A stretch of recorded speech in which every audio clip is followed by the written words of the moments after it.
လိုက်လို့ရှာနေအချစ်သာရှိရဲ့ဘဝဟာပြည့်စုံတထားရဲ့မင်းပြောခဲ့တာပဲမောတထားရဲ့တထားကိုချစ်တဲ့ချစ်သူတငယ်ငယ်တွေ့လို့တည်ရင်အိမ်မရတဲ့ညနေမှာဂီတာရဲ့ကိုရဲ့ပုတ်ခွေတထားကိုလမ်းဆွရင်နေကြည်ခွေစွာတန်တာမိတော့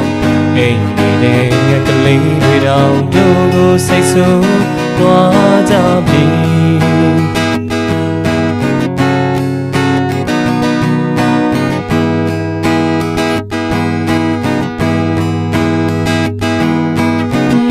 ကလေးတွေမြေပြင်သက်ဆဲဆိုင်ခြင်းမဆိုင်ခြင်းကိုမသိတော့ပါ